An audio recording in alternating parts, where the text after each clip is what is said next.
안녕하세요. 세상을 보는 창, 세상을 여는 창, 세상을 바꾸는 창, 김창현의 창 시작하겠습니다. 국제뉴스 브리핑 세계를 보는 창 W 이은혜 위원 나와 계십니다. 네, 안녕하세요. 이은혜입니다. 오늘도 넓은 창으로 멀리 한번 내다보겠습니다. 첫 번째 소식 바로 전해드릴게요. 이스라엘이 이란의 주요 군사시설을 목표로 한 정밀 타격 공습을 장행했습니다. 이전과 비교해서 유례가 없는 수준의 대대적인 공습입니다. 이란의 핵개발과 관련된 시설, 또 전국의 주요 군사시설이 타격당했고요. 혁명수비대 사령관과 참모총장, 핵협상위원회 수장, 핵과학자 등 다수가 사망했습니다. 현재는 이란의 핵심 에너지 시설로 공습 범위가 확대되는 상황입니다. 너무나 충격적이고 참 우려스러운 일이 아닐 수 없는데요.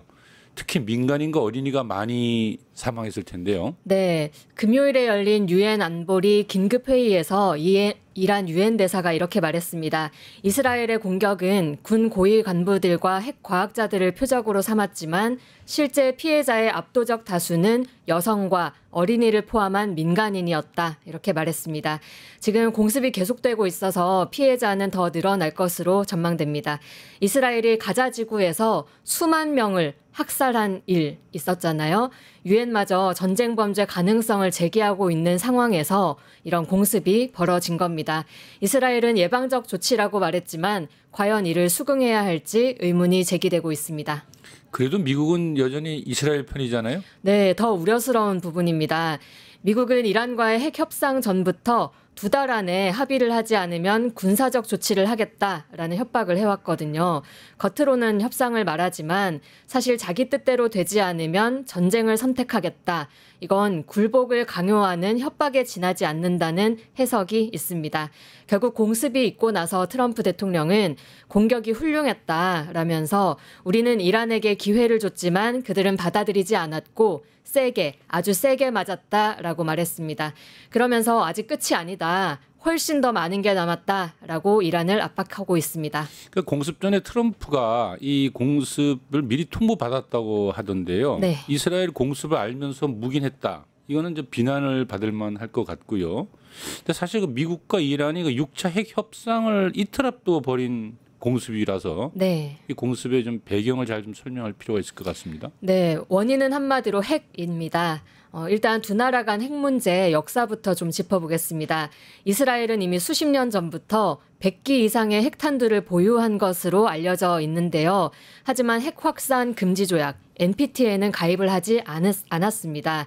즉 어떤 감시나 통제도 받지 않는다는 건데 중동에서 유일하게 마음대로 핵을 만들고 숨기고 사용 준비까지 가능한 나라가 바로 이스라엘입니다.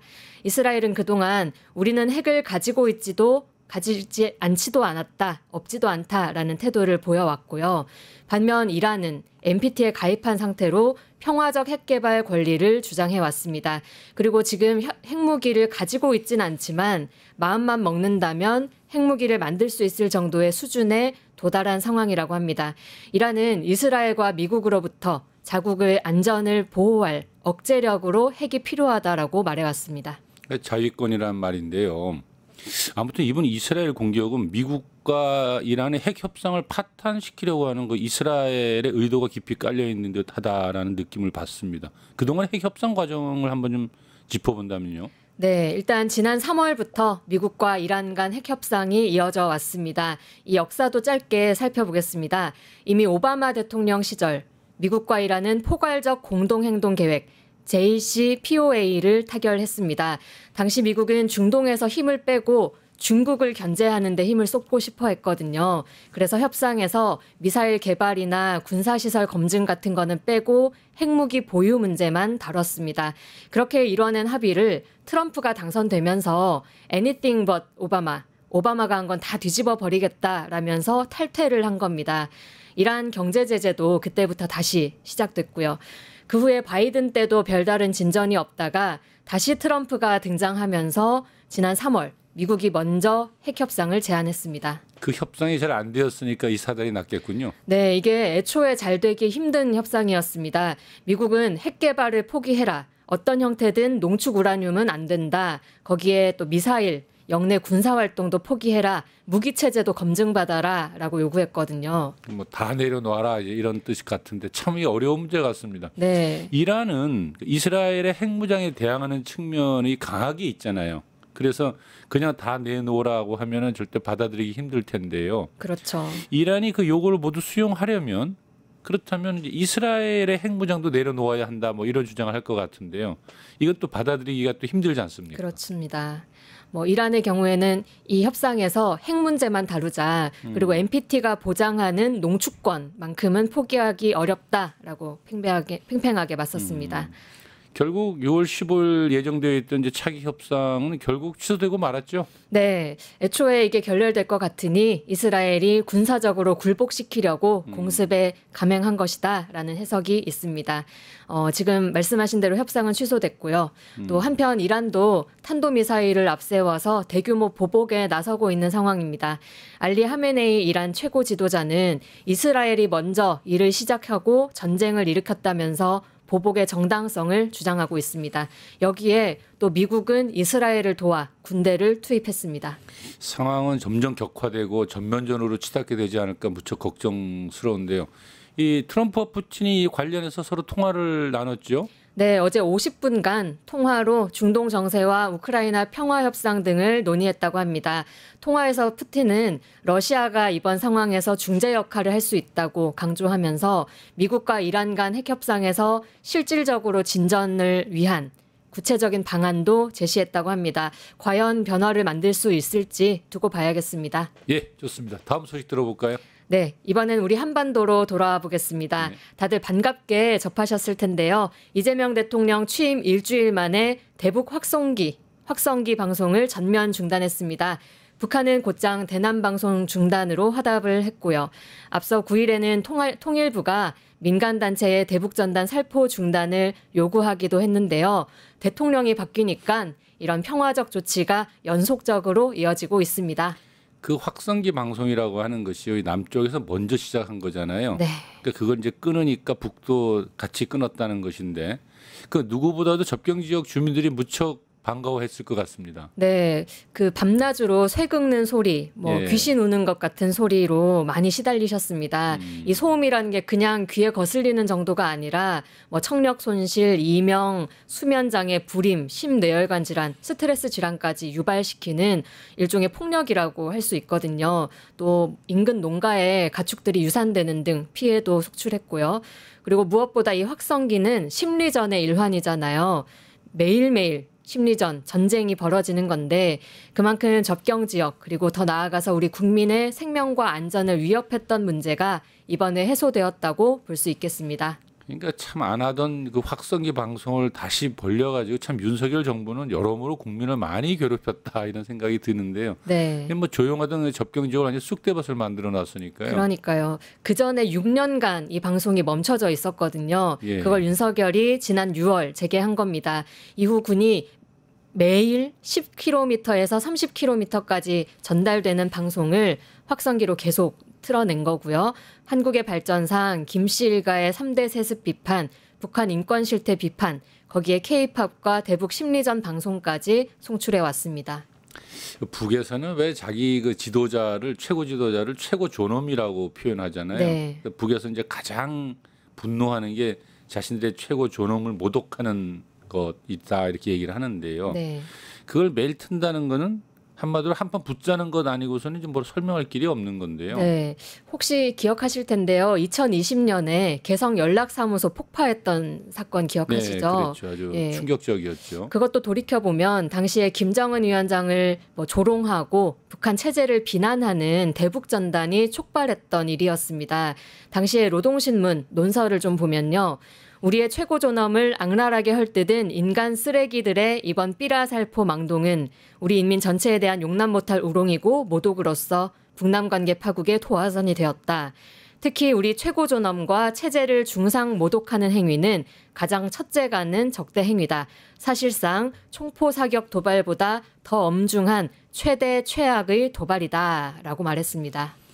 그러니까 총 쏘는 것보다 더 심각하고 더 엄중한 최대의 도발이다. 참, 근데 그런 내용을 이제 매일 방송으로 틀어대니까 남북 관계는 이제 파고로 갈 수밖에 없겠다는 생각이 드는데요. 네.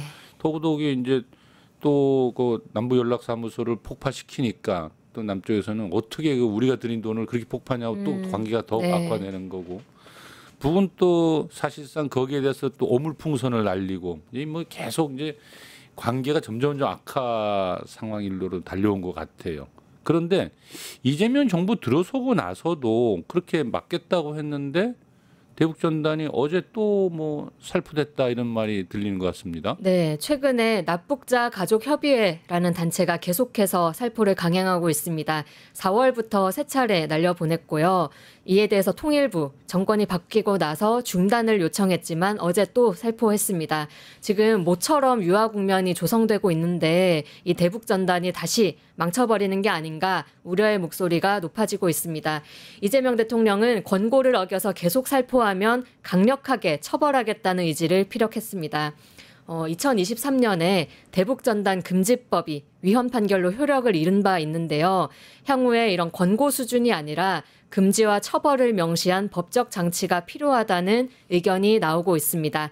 그리고 윤석열 정부가 정지시켜버린 9.19 군사 분야 합의 복원까지 가기를 기대하는 목소리도 높아지고 있습니다. 예, 이재명 대통령이 위기 관리 체계를 하루빨리 복원하겠다고 밝혔으니까요. 예, 앞으로 이어지는 조치도 이제 기대해 봄직하겠습니다. 다음 소식은요? 네, 세계를 보는 창 W 다음 소식은 미국으로 가보겠습니다. 아, 미국이라면은 그 LA 투입된 그 주 방위군 소식 말하는 건가요? 네, 맞습니다. 지금 LA 거리에는 군용 헬기와 장갑차가 돌아다닙니다. 도널드 트럼프 대통령의 지시로 투입된 주 방위군인데요. 불법 이민자 추방 정책에 반대하는 시위를 진압하겠다는 명목으로 거리 곳곳을 통제하고 있습니다. 트럼프 정부는 주 방위군 2,100명 외에도 해병대 700명을 추가 투입해서 합동 진압부대를 꾸렸습니다. 이 주 방위군과 해병대를 자국민 치안 유지 목적을 위해 동시 투입하는 것은 미국 역사상 전례를 찾기 어렵습니다. 정식 계엄령도 또 의회의 승인도 없이 진행되었다는 점에서 법적, 정치적 논란이 계속되고 있습니다. 원래 그 주 방위군 투입은 주지사의 고유한 권한 아닙니까? 네, 맞습니다. 그래서 뉴섬 캘리포니아 주지사가 강력 반발하고 있습니다. 그는 트럼프의 동원 명령이 불법 조치라면서 소송을 냈고요. 트럼프는 헌법 권한을 넘어서는 행위를 하고 있고 이는 민주주의 위협이자 권위주의로 가는 명백한 단계다. 좌시하지 않겠다라고 했습니다. 이에 트럼프는 뉴섬을 체포할 수 있다라고 압박하고요. 정말 막 나가는군요, 그냥. 소송 결과가 나올 것 같은데. 네, 벌써 나왔습니다. 미국 연방법원이 트럼프 행정부가 주 방위군을 투입한 거는 위헌이라고 판결했습니다. 당연히 트럼프는 항소를 했고요. 이 위헌 쟁점을 보면요. 트럼프의 군 동원이 미국 연방법이 명시한 민군 분리 원칙을 무너뜨렸다는 점입니다. 일단 일명 포시 코미타투스 법인데요. 이는 연방정부가 군대를 국내 민간 문제에 투입하는 것을 명백히 금지하고 있습니다. 그래서 군사 독재를 막는 민주주의의 최후의 안전장치라고 불리는 법입니다. 반면 트럼프는 인수법을 근거로 들면서 자신에게는 권한이 있다고 주장합니다. 이 법은 내란이나 질서 붕괴 상황에서 대통령이 군을 동원할 수 있게 된 법인데요. 그런데 실제 적용 사례는 60년 전에 딱 한 번 있을 정도로 극히 제한적입니다. 이번 군사작전의 명분은 이민자 불법 시위 진압으로 알려져 있습니다. 맞죠? 네. 그런데 그보다 정치적 목적이 훨씬 더 크다라는 그런 시각도 많은 것 같습니다. 네, 이 정치적 목적도 두 가지 정도로 살펴볼 수 있겠는데요. 첫 번째는 내부의 적으로 관심 돌리기입니다. 아시다시피 2024년 대선에서 패배한 뒤에 트럼프는 극우 지지층 결집을 위해서 이민자 이슈를 안보 문제로 전환시켜 왔습니다. 자신을 향한 이견과 반감이 그들로 향하게 하는 거죠. 트럼프는 지난해 10월 폭스뉴스와의 인터뷰에서 우리에겐 외부의 적과 내부의 적이 있다.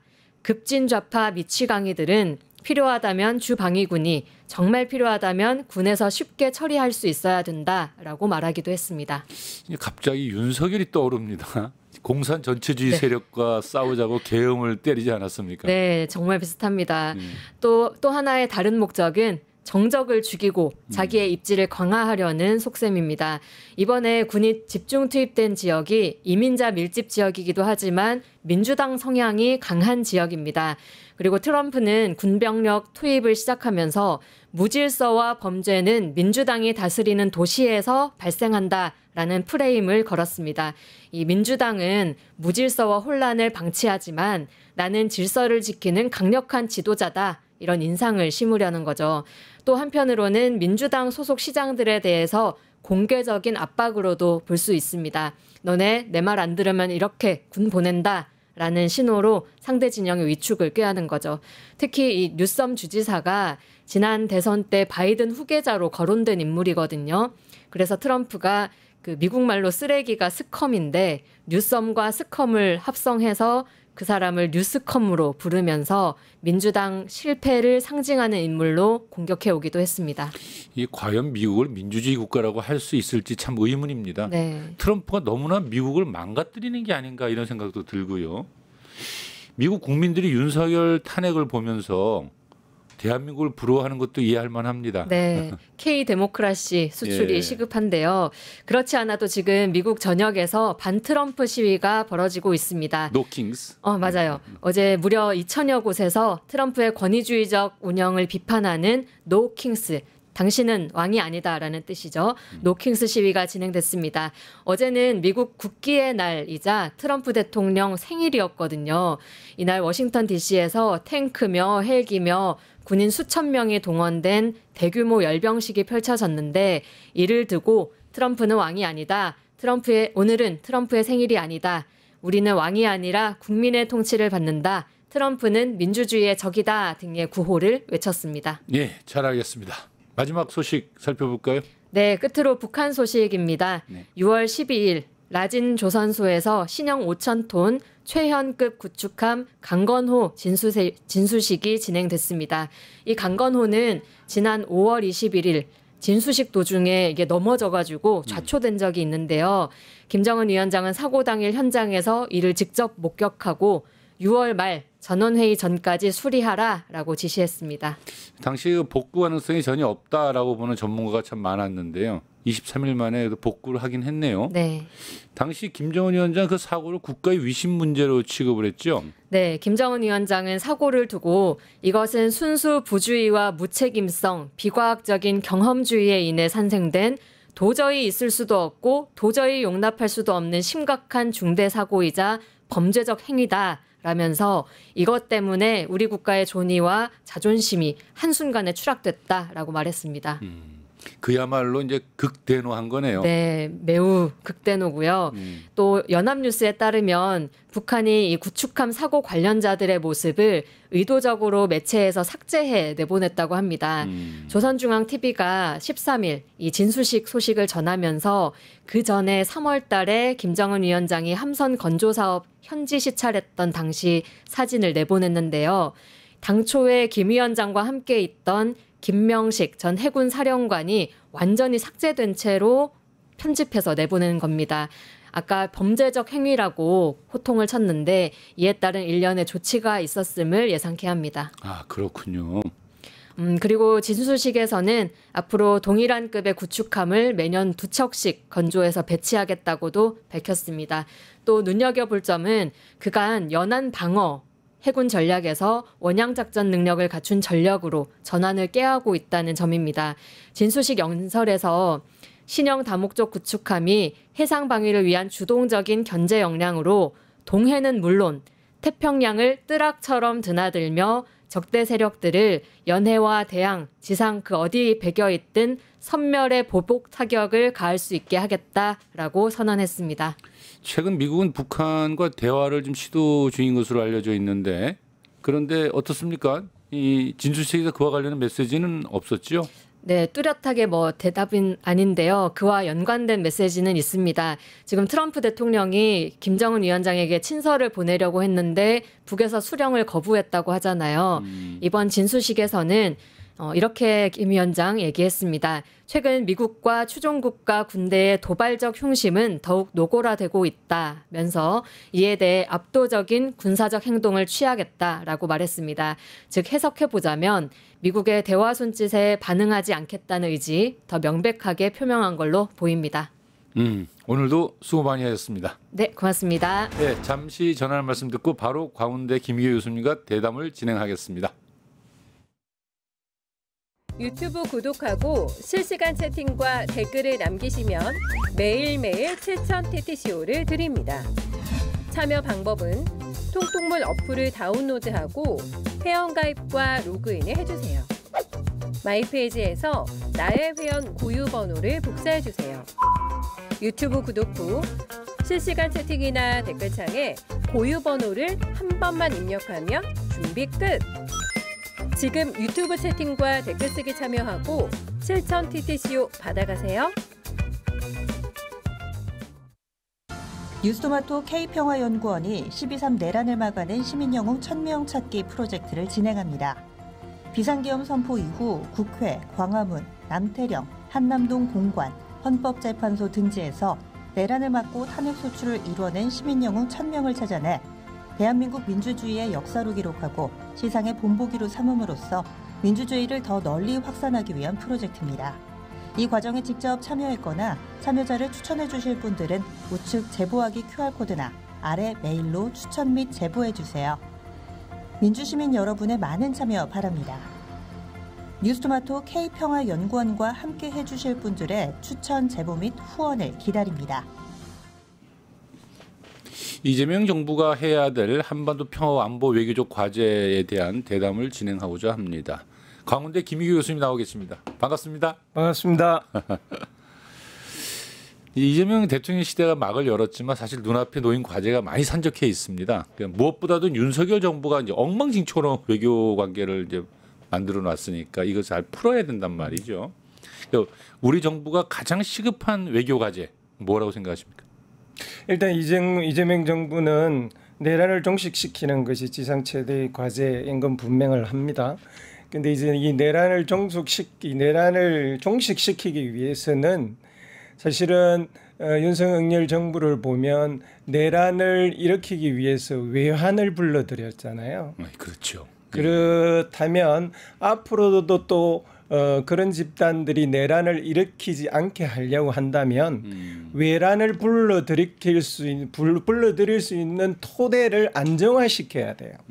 그래서 이재명 정부한테는 단순히 내란을 종식시키기 위한 일련의 조치들, 검찰 독재를 종식시키고 뭐 민생을 회복시키고 하는 것을 넘어서서 외환을 다시 불러들일 수 없는 국제관계를 안정화시키는 일도 동시에 되어야 된다라고 생각을 하고요. 저는 개인적으로는 지금까지 이재명 대통령의 성장 속도를 봐서는 짧은 기간에 준비가 안 된 채로 대통령을 하고 있지만 그 목표까지 이 국제관계 위기의 시대에 도달할 수 있는 능력이 있다라고 보여지고요. 지금도 내각도 뭐 잘 준비되고 있는 것 같습니다. 그러면은 무엇보다도 이제 주권의 완성이군요. 내란용 외환을 막아야 된다 이런 것이고요. 근데 지금 미중이 충돌 시기인데 이 문제에 있어서 좀 전략적인 우리의 그 자율성 문제도 굉장히 중요한 과제라고 할 수 있지 않겠습니까? 그래서 새로 임명된 외교부 차관께서 우리 정부의 외교 노선을 실용 외교라고 이미 표방을 했잖아요. 예. 그 실용 외교가 뭔지 물었더니 실익 외교와 가치 외교 사이에서 균형을 잡는 것이고 거기에서 전략적 자율성을 극대화시키는 것이다라는 식으로 설명을 하셨더라고요. 예. 그렇다면 일단은 지금의 시기에서 미국과 완전히 한미동맹을 부인하거나 한미동맹과 역행하는 일을 할 생각은 없다라고 보여지고요. 그게 가치 외교의 중간에 있다라는 것이고 대신 윤석열 정부가 추진했던 탈중국, 경제적으로 탈중국 그리고 정치 군사적으로 인도태평양 전략에 가담을 해서 중국을 적대화하는 정책, 러시아와 북한을 다 신냉전의 적대적 진영으로 편성하려고 하는 노력들은 실익적 관점에서 중지할 생각을 가지고 있다라고 보여집니다. 예. 결국 관건은 예. 우리가 이제부터는 여지껏 거의 한 번도 외교나 국제관계에서 써보지 않는 전략적 자율성을 이제는 써야 하고 쓰지 않으면 살아남을 수 없는 시기가 왔다라고 보여집니다. 예. 그런 면에서 본다면 이번에 이제 G7에 이재명 대통령님이 가지 않습니까? 그럼 사실은 이제 사실 이번에 우리가 하는 이 G7 정상회의에 참석하는 것과 또 24일 개최되는 북대서양 조약기구 나토 정상회의 참석 유무를 둘러싼 여러 가지 의견들이 나와요. 이게 정말 그야말로 국제 무대에 이제 등장하면서 방금 말씀하신 실용 외교의 이제 모습이 어떻게 되는가를 보여주는 이제 시금석이 될 것 같은데요. 네. G7 참가는 일당적으로 굉장히 긍정적인 신호라고 생각합니다. 짧은 기간의 국제 무대에 그것도 G7의 일원으로서 참가를 요청받았다는 것은 우리 한국의 위상이 그만큼 커져 있다는 거고요. 미국의 일부 보수 진영에서조차 한국과 호주를 포함한 G9으로 이제 가야 된다라는 주장이 지금 나오고 있을 만큼 우리 위상이 올라가 있고 그 위상을 대표해서 곧바로 G7에 참가한다고 보여집니다. 다만 G7에서 가서 잘하실 텐데 저 개인적으로 주의해야 될 게 한두 가지가 있다라고 생각합니다. 첫째로는 이 G7이 기본적으로는 여전히 중국에 대해서 반중국 하려고 하는 정서적 그리고 실제적 조치들을 취하려고 하는데 우리가 거기에 참여하는 것은 신중하게 고려를 해야 되는 상황에 놓여 있다라고 보여지고요. 또 하나는 지금 미국의 관세 정책에 대해서 이 G7 국가 내에서도 반대하는 국가들이 많이 있기 때문에 그들과 잘 협의해서 어떤 형태로든 공동 대응하거나 대응할 수 있는 방법을 찾아내는 것을 모색할 필요가 있는 회담이라고 생각을 합니다. 나토는요? 나토는 기본적으로 G7과 달리 군사적 회담이에요. 그렇죠. 그리고 지금의 나토 회담의 실상을 정확히 봐야 됩니다.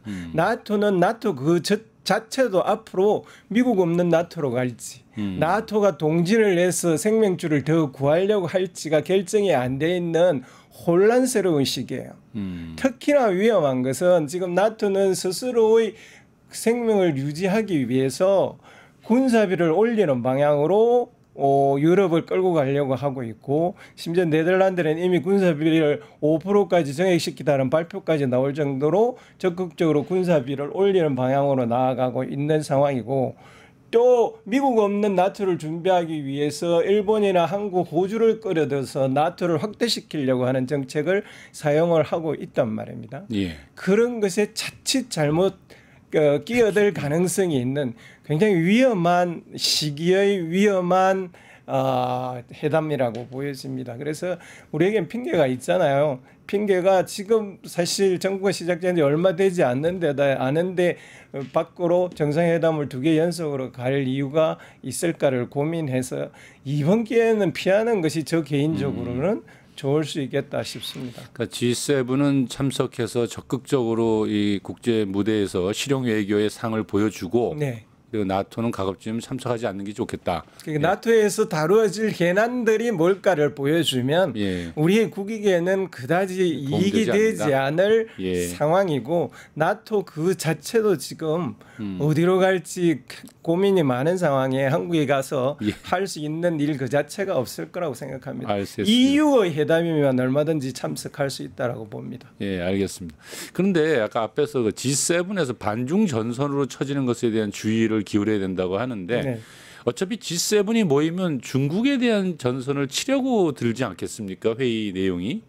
뭐 당연히 그렇겠죠. 그들 국가와 같이 협력을 해서 중국이 일으키는 문제에 대해서 대응을 해야 될 부분도 있을 것이고 또는 그들 국가가 사실 우리가 위치상으로서는 그들 국가의 전진기지로서 역할을 할 수 있는 위치에 놓여 있고 그들 국가들은 지금까지 지속적으로 그런 역할을 요구해 온 것도 있어요. 따라서 우리로서는 과하지 않게 중국과 기본적으로 서로 상충하지 않는 선에서 그들과 협력하는 선에서의 이 마무리를 짓고 와야 되는 굉장히 어렵고 힘든 길을 나섰다라고 그렇겠네요. 보여집니다. 예. 슬기로운 실용 예고가 뭔가를 진짜 한번 보여주겠군요. 예, 보여줘야 되는 네, 시기이고. 예, 알겠습니다. 지금 미국과 중국이 무역 협정이 사실상 타결되었는데요. 트럼프 미국 대통령의 최고율 관세 부과로 시작된 양국 무역 분쟁이 이제 종착역을 향해 달려가고 있다는 느낌을 줘요. 그런데 이게 중국 측의 발표를 좀 더 두고 봐야 될 필요성이 있는 것 같기는 한데 지난달에 그 제네바 협상에서는 양국은 상대방에 대한 고율 관세를 115%씩 90일간 낮추기로 합의도 한 바도 있고 또 최근에는 이제 미국이 중국에 대해서 55%, 중국은 미국에 대해서 10% 관세 부과를 타결했다. 뭐 이렇게 이제 발표가 나오고 있지 않습니까? 그런데 실제로 미중 간의 이제 히토류 문제나 반도체 수출 문제, 유학생 비자 문제 뭐 다양한 의견이 나오는 것으로 보여지는데 이 미중 무역 타결의 그 내용과 그 의미를 좀 한번 좀 설명을 들어볼 필요가 있을 것 같습니다. 일단 완전한 타결이라고는 전혀 볼 수 없고요. 전혀 볼 수 없고요. 잠정적인 어쩔 수 없는 합의라고 보는 것이 당연합니다. 왜냐하면 중국에서도 아직 구체적으로 발표가 안 하고 있고 미국에서도 트럼프 외에는 구체적인 사안이 어떻게 정리되었는지 발표를 못 하고 있는 것은 합의에 도달하지 못했던 것이고 어쩔 수 없이 양국이 합의할 수 있는 선에서 이 무역 협정을 계속 끌고 나가는 선에서 합의된 것으로 보여지고요. 이번 합의가 의미하는 점은 첫 번째는 이 중국의 히토류가 상상했던 것보다 훨씬 큰 무서운 산업의 핵무기가 되고 있다라는 사실입니다. 그렇군요. 미국이 사실 제네바 협의 이후 이전에 오기까지 일단 잠정적으로 합의를 하고 미국이 중국에 대한 제재를 계속했단 말입니다. 여러 가지 반도체로 포함해서 제재를 했는데 그것을 다시 포기하거나 유보하면서 협의를 다시 지속할 수밖에 없는 것은 결국은 히토류 제재가 미국의 결정적인 타격을 지금 실제적으로 주는 것이 나타나고 있기 때문이거든요. 그럼 결국 미국이 중국한테 상당히 좀 밀린 타결을 좀 하고 있다 이렇게 봐야 되겠네요. 약점을 잡힌 거라고 볼 수밖에 없습니다. 그리고 이 히토류 문제는 적어도 10년 이상 시간이 걸려야 개발이 가능한 거고요. 그리고 그 개발을 했을 때 성공할 확률도 실적으로 미국 통계에 의하면 뭐 1.4% 그 정도밖에 안 되는 굉장히 생각보다는 어려운 기술들이어서 앞으로 10년 동안은 중국이 이 분야에 대해서 확실히 주도권을 장악하고 미중 관계를 끌고 나갈 가능성이 있고요. 그렇다고 미국이 완전히 끌려만 나가지는 않을 것이고 미국도 아직도 중국이 완성하지 못한 반도체라는 무기를 갖고 있어서 어느 쪽도 완성과 완패가 불가능한 지리멸렬한 이런 협상 국면이 당분간 지속될 가능성이 높다라고 보여집니다. 그러면 이렇게 미중 간에 이렇게 밀고 당기면서 히토류 문제와 반도체 문제로 엎치락뒤치락하는 이 모습이 우리나라에 주는 시사점도 있을 것 같습니다. 네, 우선 첫 번째로는 이렇게 미중 협상이 파국으로 이르지 않고 지속된다는 것 그 자체는 우리한테는 굉장히 좋은 신호입니다. 왜냐하면 미중이 파국이 일어나면 대만 문제를 포함해서 여기서 군사적 충돌까지는 가지 않더라도 군사적 긴장이 계속 일어날 수밖에 없고 한국으로서는 그런 상황에서는 미국 아니면 중국을 선택할 수밖에 없는 일이 계속 지속적으로 일어날 수밖에 없습니다. 그래서 미중 간의 협상이 계속 진행될 수 있게 상황이 벌어지는 것은 이재명 정부에게는 호신호이고요.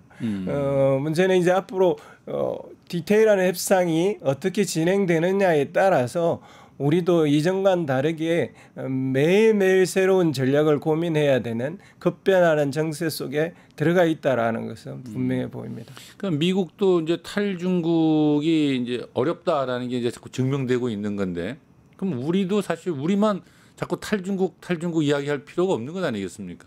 그 이제 히토리에서 분명하게 드러나듯이 미국은 기본적으로 탈중국을 지난 10년간 시도했는데 예. 지금 분명히 드러난 것은 그것은 불가능하다. 예. 왜냐하면 미국 다른 이유 때문이 아니고 미국 자체의 필요성. 그렇죠. 그것이 중국하고 탈중국을 하려면 미국 경제가 참담하게 몰락할 수밖에 없다는 것이 현실로 드러나고 있다는 사실 때문에 그런 거고요. 예. 미국이 탈중국 할 수 없다라는 것이 판명된 이상 우리도 탈중국은 불가능하다라는 것도 분명히 인식해야 될 필요가 있고요. 이건 중국을 좋아하느냐, 싫어하느냐라는 전혀 문제와 전혀 상관없이 예. 실용적으로 어떻게 우리가 중국의 문제를 해결하느냐라는 입장의 문제로 다시 가져와서 해결을 해야 될 거라고 보입니다. 예, 알겠습니다. 그런데 사실 이제 이 탈중국 이야기가 나오게 되는 배경에는 우리의 의사와 상관없이 미국의 압박도 있는 것 같은데 좀 그 점을 한번 잠깐 살펴보겠습니다. 얼마 전에 그 제이비어 브런슨 주한미군 사령관이 그러니까 주한미군은 이제 북한 격퇴에만 집중하는 것이 아니라 인도 태평양 전략의 일부다. 그래서 이 지역에서의 작전 활동 투자에도 집중하고 있다. 이른바 이제 전략적 유연성인데요. 대만 유사시 주한미군이 투입될 수 있음을 이제 의미하는 것 같거든요. 그뿐만이 아니고 한국이 일본과 중국 본토 사이에 고정된 항공모함이다. 이런 발언을 했어요. 그러니까 한마디로 한반도가 미중 갈등의 전초기지가 된다라고 하는 이제 의미로 받아들여지는데 이에 대한 좀 의견을 좀 듣고 싶거든요. 미국 패권이 무너지고 있고 예. 그래서 미국한테 올인하는 것이 정답이 아닌 시대가 되어버렸어요. 거기에다 미국과 중국이 충돌하는 이 시기에 우리가 그런 이전과는 전혀 다른 새로운 선택을 해야 되는 것은 앞으로도 계속 일어날 겁니다. 예. 예를 들면 지금 우리는 미국의 요구에 의해서 중국한테 반도체와 배터리 제재에 가담을 하고 있단 말이에요. 네. 그리고 미국은 앞으로 그런 종류의 요구들을 한국에 지속적으로 해나갈 가능성 여전히 있어요. 네. 그랬을 때 이전과 같은 상황이면 미국의 요청을 들어주는 것이 크게 문제가 안 일어나는데 완전히 상황이 바뀐 것은 뭐냐면 중국의 대응이 이제는 옛날처럼 안보는 미국하고 하고 경제는 중국하고 한다고 우리가 가만히 있지 않아? 라는 선언을 분명히 하고 나선단 말입니다. 네. 그렇기 때문에 지금부터는 이제 전혀 아무도 가지 않은 길을 가야 되는 상황이 벌어진 거고요. 그 중에 하나가 지금 말씀하신 우리의 주한미군을 중국을 방어하기 위한 목적으로 확대 재편하겠다라는 것이 미국 국무부에서 지금 나오고 있는 미국 국방부에서 나오고 있는 이야기들이란 말입니다. 근데 이제 우리가 뭐 이건 미국이 잘못하고 있다 이런 일종의 혐오주의적 시각으로 이 문제를 볼 일은 전혀 아니고요. 우선 첫 번째 알아야 돼서 미국 국방부가 왜 이렇게 나오고 있는지를 정확히 알아야 됩니다. 왜 그렇죠? 미국 국방부는 지금 네. 사실상 위기예요. 원래 트럼프의 계획에 의하면 우크라이나 전쟁을 빨리 끝내고 중동 전쟁을 빨리 끝낸 다음에 사실은 국방부를 포함한 네오콘들이 중심축인 그 세력들을 축소시키려는 것이 기본적으로 본질적인 계획이었단 말입니다. 그게 마가 그룹의 핵심적인 아젠다이기도 했고요. 근데 그렇다면 우크라이나 전쟁이 끝나고 나면 나토에서 미국의 이 효용성도 사실상 떨어질 테고 중동 전쟁이 완화되면 떨어지기 때문에 국방부, 더 크게는 네오콘들은 미군의 효용성을 다시 점검하고 증명해야 되는 시기가 온 거예요.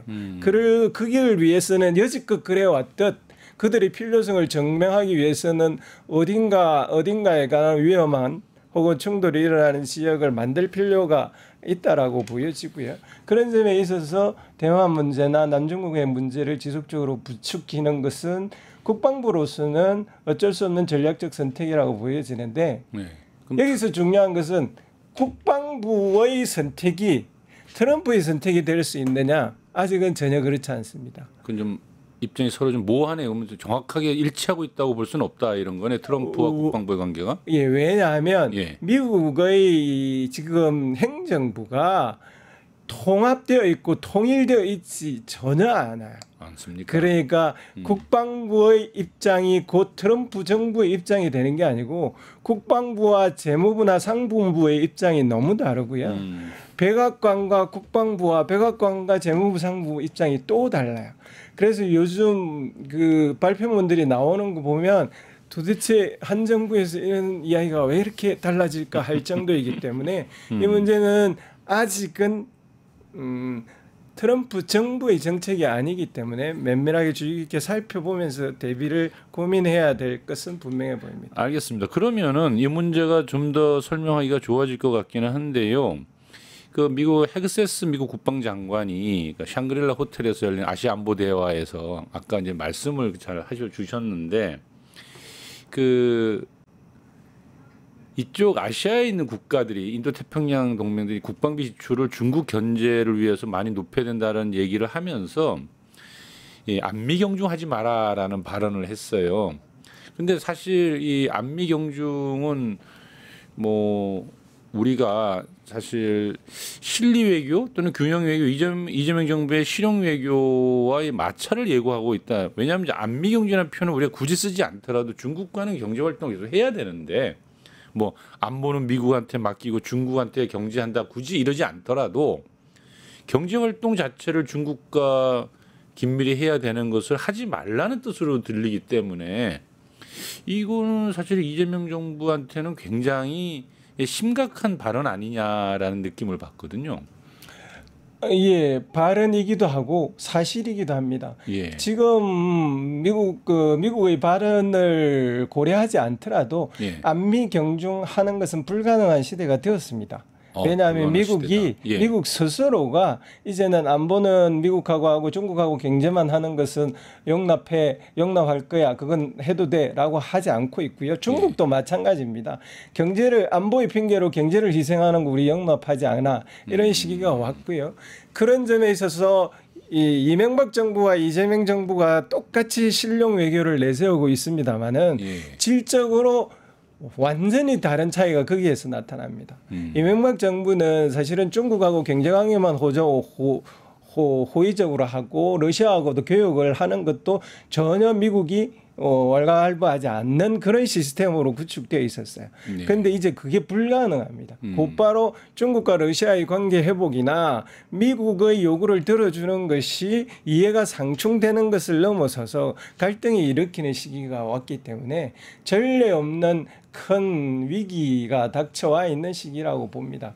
그런 점에 있어서는 지금 이재명 정부가 실용 외교라는 것은 전략적 주권을 어디에 어떻게 정확하게 쓸 것인지를 분명히 하고 써야 될 것과 쓰지 말아야 될 것을 가려서 힘을 집중할 필요가 있는 시대가 왔다라고 보여지고요. 뿐만 아니라 국민들도 이제는 그냥 외교는 정부의 책임이고 정부가 할 일이야라고 하지 않고 정부가 그런 선택을 했을 때 힘을 적극적으로 실어줄 수 있는 그런 시대를 열어야 할 것 같습니다. 그러니까 미국이 원한다고 다 들어줄 필요 없는 시대가 왔다 이렇게 말씀을 하는데 그 말은 참 쉽긴 한데 그게 구체적으로 어떤 형태로 나타날까요? 이건 뭐 그렇게 해야 된다라는 이야기로서는 설득력이 없을 것 같고요. 지금 이제 그렇게 하는 국가들을 살펴보면 될 것 같습니다.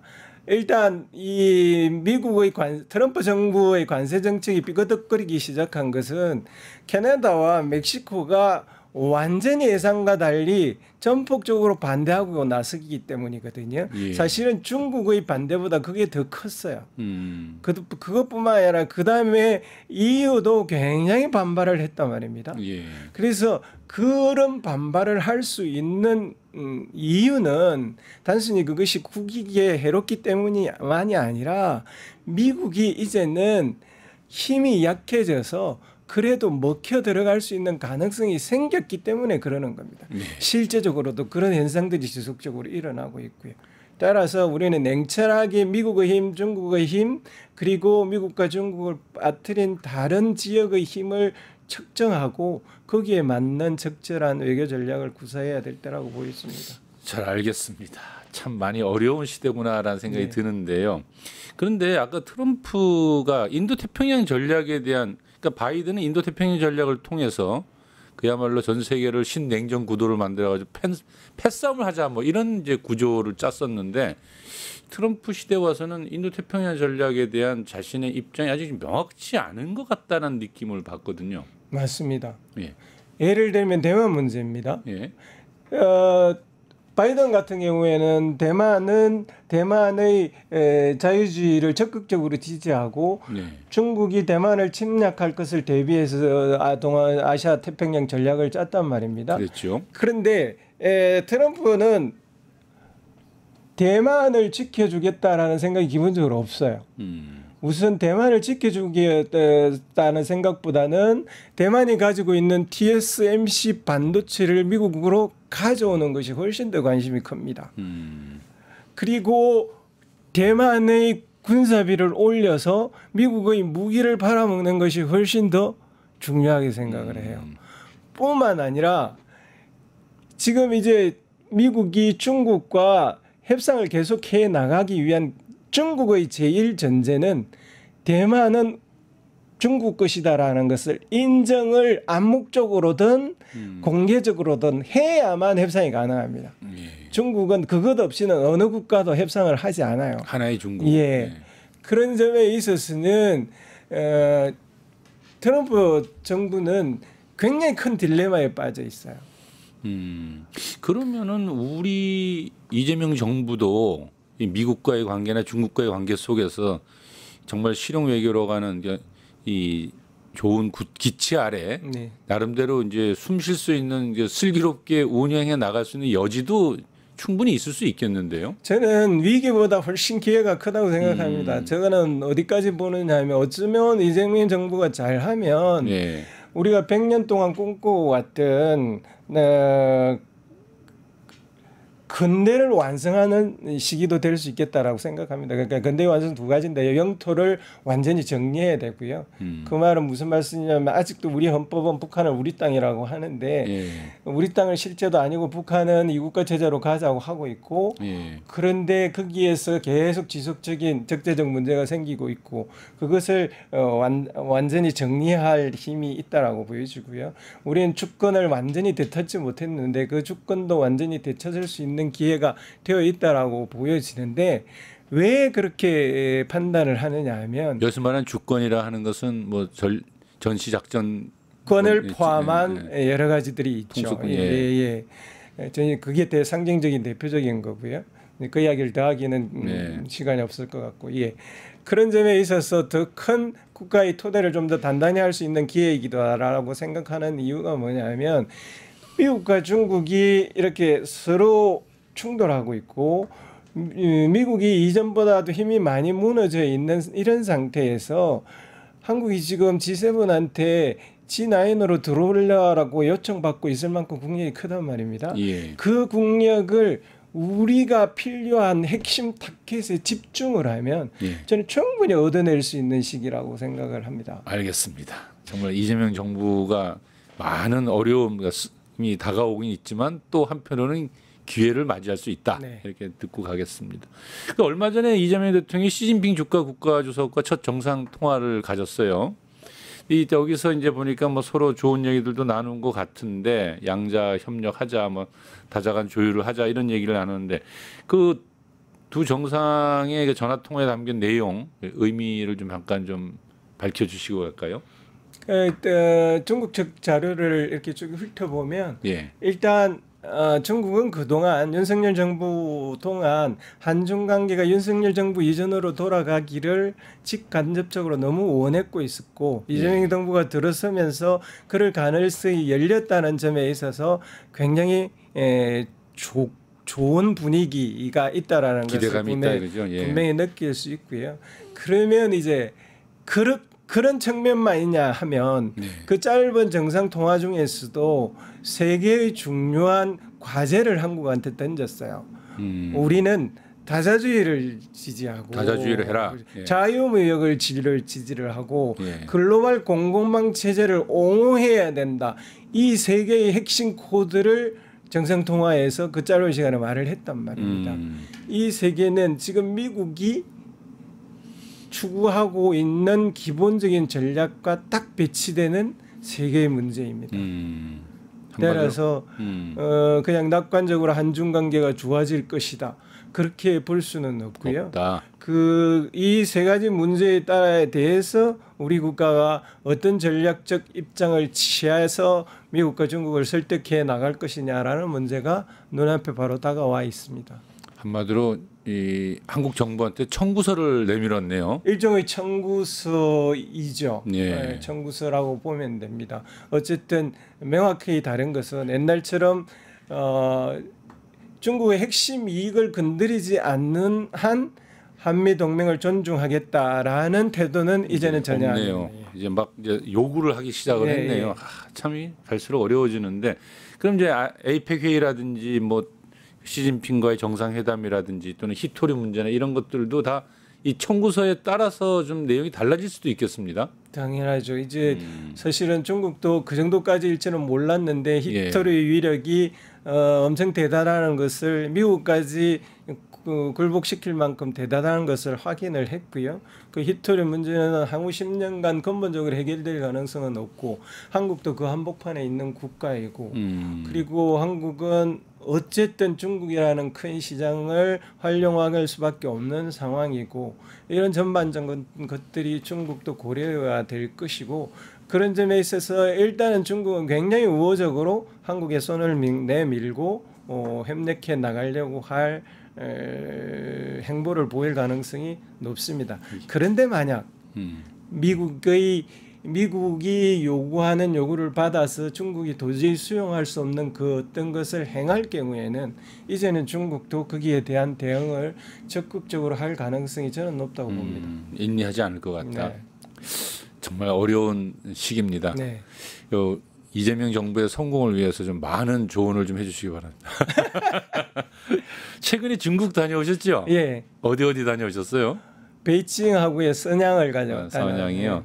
근데 그 선양에 갔다 오시면 아무래도 이제 이 중국 뭡니까 이 북쪽하고 이제 가까운 쪽인데 어떻게 북중 관계는 좀 풀릴 가능성이 보이던가요?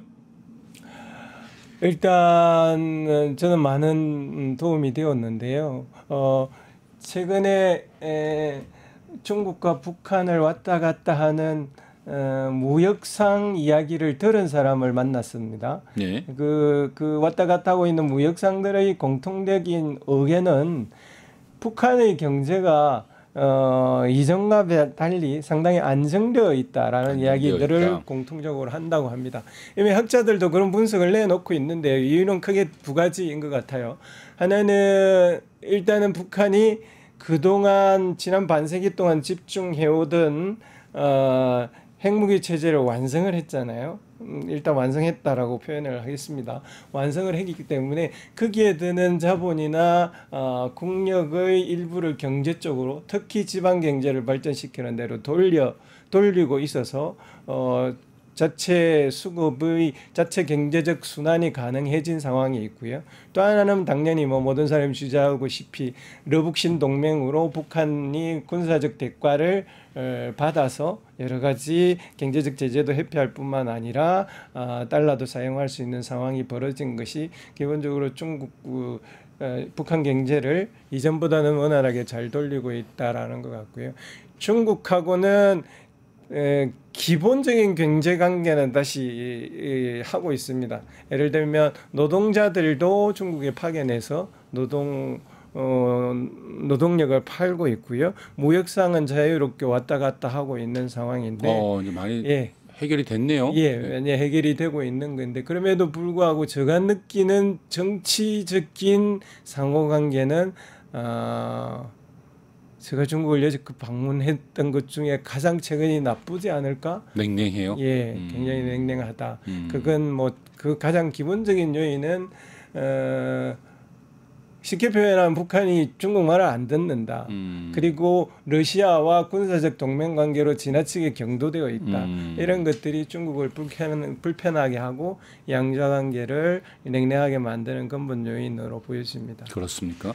그럼 이재명 정부가 대북 정책을 수립하는데 어찌 보면은 중국과의 협력 방안이 있을 수 있다라고 보십니까? 우리가 이 국가 체제를 받아들이든 말든 예. 우리가 해야 될 가장 큰 목표는 적대적 관계는 어쨌든 청산을 해야 됩니다. 사실은 그런 것들이 다시 언제든지 내란의 빌미가 될 수 있고 국가를 도탄에 빠뜨릴 가능성이 있는 거기 때문에요. 그런데 북한과 적대적 관계를 청산할 수 있는 루트는 저는 기본적으로 두 가지라고 생각합니다. 미국과 북미 대화를 하는 것을 편성을 해서 우리가 북한과 다시 적대적 관계를 청산할 기회를 만들거나 아니면 중국을 통해서 중국과 북중 관계를 통해서 해결하는 두 가지 방식이 있는데 중국이 아무리 정치적 관계가 냉랭하다고 하더라도 기본적으로 여전히 북한의 무역의 90% 이상은 중국에 의존적이게 있기 때문에 중국이 마음만 먹으면 큰 영향력을 행사할 수 있는 레버리지는 계속 갖고 있는 상황입니다. 그래서 그 두 채널을 잘 이용을 해서 적대적 관계를 해소할 수 있는 수밖에 없는 상황이다라고 보여집니다. 그렇군요. 근데 이 일본 이야기도 잠깐 하고 가야 될 것 같은데요. 그 나가타니 겐 일본 방위상이 그 피트 헤그세스 미 국방장관한테 제안했던 거 있지 않습니까? 원시어터. 예. 그러니까 뭐냐면 동중국해, 남중국해 그리고 한반도 일대를 한 덩어리 전장으로 묶어서 유사시에 미국과 일본이 공동 대응하는 이제 하나의 전장을 만들어 가자 뭐 이런 제안을 했는데 이것이 실질적으로 유사시에 일본 자위대가 한반도 개입을 당연시하는 거 아니냐 이런 이제 우려도 많이 끌어냈단 말이죠. 근데 이 원시어터 개념이 일본의 희망사항으로 봐야 될까요?